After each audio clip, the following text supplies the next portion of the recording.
পরকিয়ার লাগি আমার জাদুরে মারছে, সাকিবে মারছে আমার জাদুরে পরকিয়ার লাগি। তার লগে আমার মাহিনা করছেন মাতি না।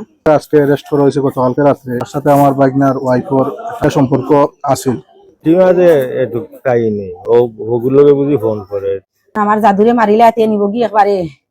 আরে ও আমার জাদু মারছে, আম পাইছে আনিয়া বলে আমার ফুয়ারে 2 দিন হয়েছে দীপন দস্তকত দে শাড়ি দে, বউ শাড়ি দে, জোর করছে শাড়ি দে।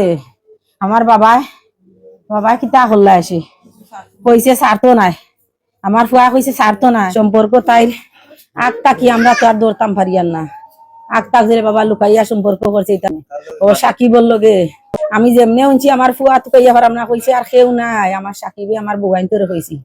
আমি কইছি আর সাকিবে আমার ফুয়া মারছে রে। মৌলভীবাজার কুলাউড়ায় সিএনজি চালক রিপন স্ত্রীর পরকীয়া প্রেমিক সাকিবের হাতে খুন হয়েছে বলে অভিযোগ উঠেছে। রিপনের বাড়ি কুলাউড়া উপজেলার প্রীতিমপাশা ইউনিয়নের আলীনগর গ্রামের বাসিন্দা আনু মিয়ার ছেলে। গত একদিন আগে সে নিখোঁজ হওয়ার পর তার লাশ মিলে মনোনদীর তীরে। এটুক কাহিনী ওগুলোকে বুঝি ফোন করে আমি তো আর করতে জানি না, এটা বেটিয়াটা খাম এটা আমার ঘুমাই না তো বেটি বলে ওগুলোকে ফোন করে সাকিবের লগে। এখন একদিন বলে আমার কুয়া ছোটটা দড়ি যে বাড়ি তখন ফোন করে ও যে সিম লাগাইয়া ফোন করে, আর ও যে ফোন করিয়া সিম আর বা খুলি না।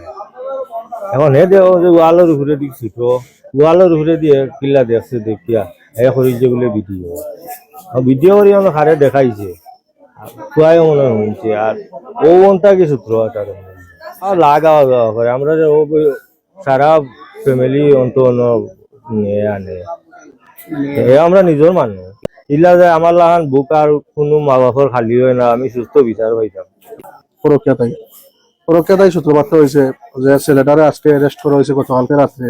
পুলিশ যারে ধরিয়া নিছে তার সাথে আমার বাইকনার ওয়াইফর একটা পরকিয়া সম্পর্ক আছে। কতটুকু সম্পর্ক এটা আমি জানি না, এটা পরিবারটাই কিছু জানছি আমি আজকে অতখান আমি জানি আর যে ও কারণে যে ছেলেটা আজকে পুলিশের কাছেও ওই যে স্বীকারোক্তি দিছে যে ওই পরকিয়ার কারণেই আমার বাইকনারে হত্যা করছে মূলত। তো আজকে কইছে না তার সাথে খেরা আসিল বা খারা আসিলটা স্বীকার করছে না, আজকে তার চালান করা হয়েছে। আমরা আশা করবো লোলা থানা পুলিশের কাছে সুষ্ঠু তদন্ত লাগে। যখন উঠছে এটা সঠিক হইতে পারে, কারণ তার লোকে সবসময় আমার জন্য চলাফেরা বেশি, সব সময় বেশি আছে।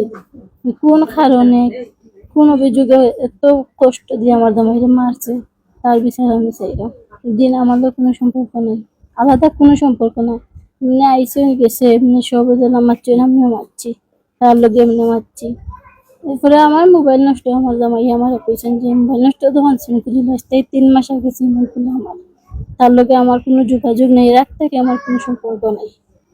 তার লোকে আমার জামাই না করছেন মাতি না। এখান বিষয় লিয়া হয়তো হে তার ভিতরে কিচ্ছু করতে পারে, প্ল্যান করতে পারে, হরি আমার জামাই লোক কিচ্ছু করতে পারে, এটা আমি বাস্তব হতে পারে। কারণ আমার জামাই যে আমার নিষেধ দিছ আমার লোকে মারতো না, এই কথা হে জানতো, হয়তো কারণে নিষেধ দেওয়ার কারণে হে এটা কিচ্ছু করতে পারে। কারণ আমার ফোন দিত আমার লোকে এমনি মারতো, তার মোবাইল আনছো না আমার জামাই আনিয়া পাইছো না, তার মোবাইলের কটা মার বুঝছেন যে তুই মারছস নি তার লোকে।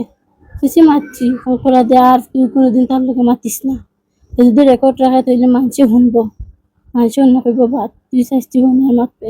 কোন নিষেধ দিছে না আমারে।